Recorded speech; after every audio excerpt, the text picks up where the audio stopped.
Good morning, distinguished guests, administrators, faculty, staff, students, friends, and family, and good morning, graduates. I'm honored to have received the Teaching Excellence Award, and I'm thrilled to be here with you graduates today as you celebrate this culminating event in your lives. We all have our unique paths to academic success, and I'm going to share a little bit about my journey in the hopes that some part of my story might resonate with you as you celebrate your achievements today.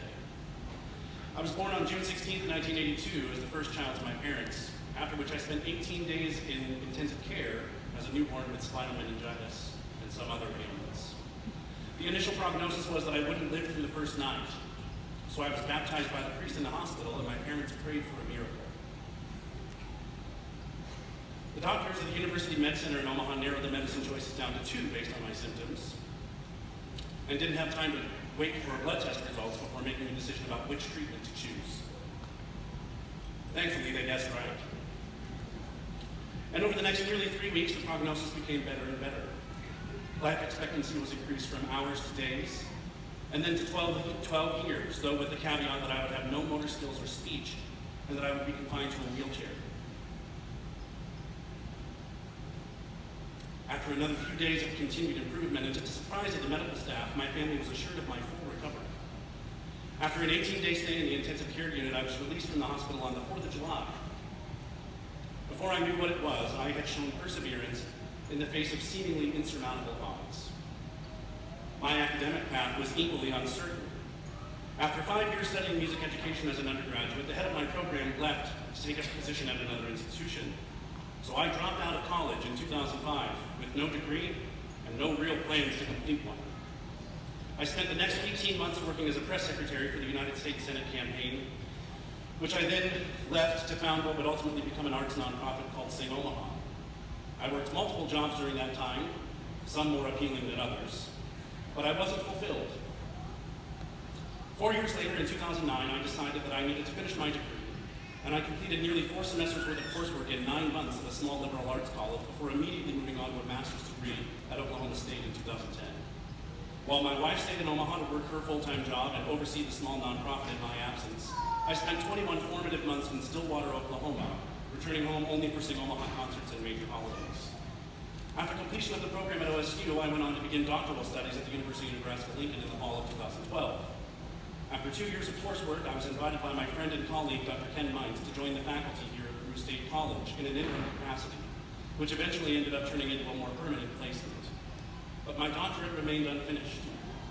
Just last fall, I began my 5th year here at Peru State and completed 2 large projects, passed my comprehensive exams, and just last month, I successfully defended my dissertation. Yesterday afternoon at 3 p.m., I graduated with my doctorate, 19 years after having enrolled in college for the first time. So I know how silly it feels to wear these hats, but I also know the deep sense of accomplishment that you all feel this morning, and I'm thrilled for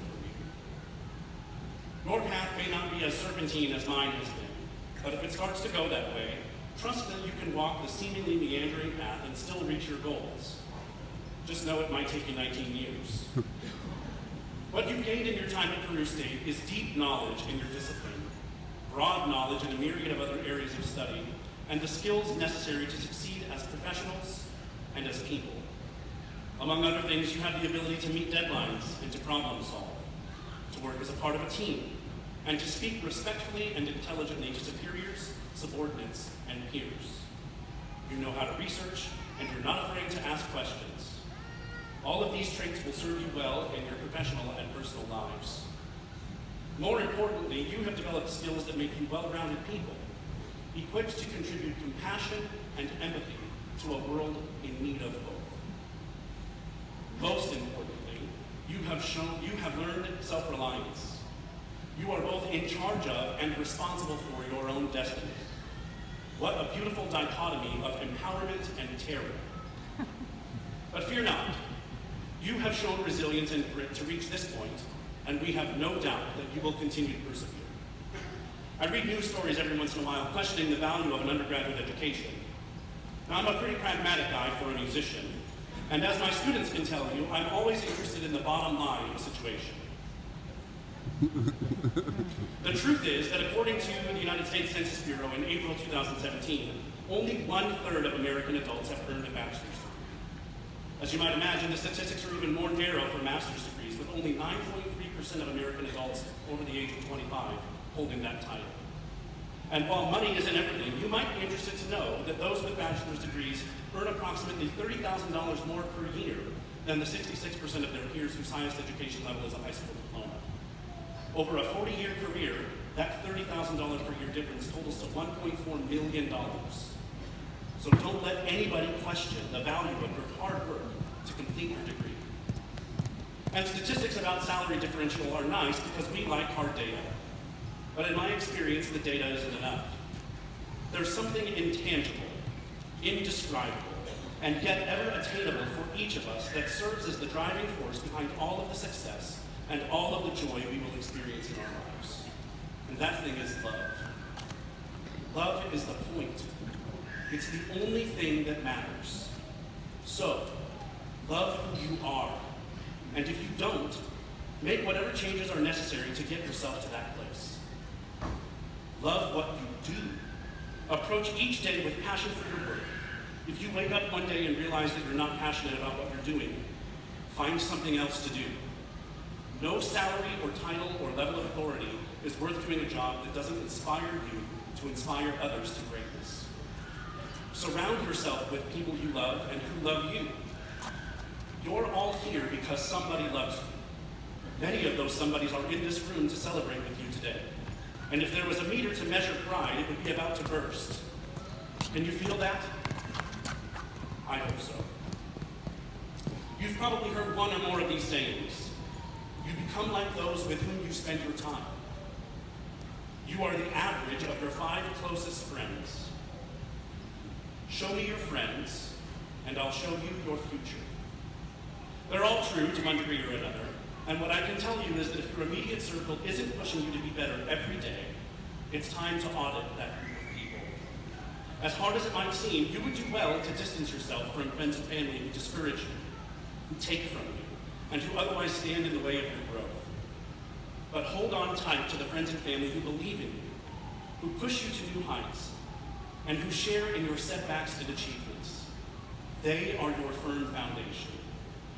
Finally, be deliberate and relentless in attracting new people to your circle who share your core values and who are genuinely interested in your success. If you take nothing else from my remarks today, let it be this: audit your circle.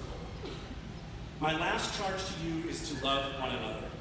As you exit this place today with newly conferred bachelor's and master's degrees in your fields, my hope for each of you is that you will take what you have learned from the faculty, staff, administrators, coaches, and classmates at Peru State and use it all for the betterment of our collective human experience. That is our expectation of you, and we will want to hear all about your personal and professional successes as the months and years go by. So remember us. Stop by for a visit, send an email, or pick up the phone and let us know how you're doing. I'm sure the alumni office would love to hear from you as often as you'd like to reach out. More important than hearing from you, though, we expect to hear about you. We expect to hear from a mutual acquaintance that you held the door for them at the grocery store. We expect to hear from a nonprofit that a Peru State alum volunteered their time for a cause that's meaningful to them. You never know which phone call or meeting over coffee might change your life's trajectory for the better. So be mindful that every word said or left unsaid, and every action taken or left undone leaves an impression. While I can't speak as an authority on very many things, I can promise you this: if you think from a place of love, if you speak from a place of love, and if you act from a place of love, you will never have to concern yourself with the results. They will take care of themselves. It's time for you to share your knowledge, experience, and love with the world. To quote from Peru State's new alma mater, "As long as the sun does rise for Nebraska skies, our hearts belong to you." Congratulations, class of 2019. We love you, we are proud of you, and we wish you abundant joy.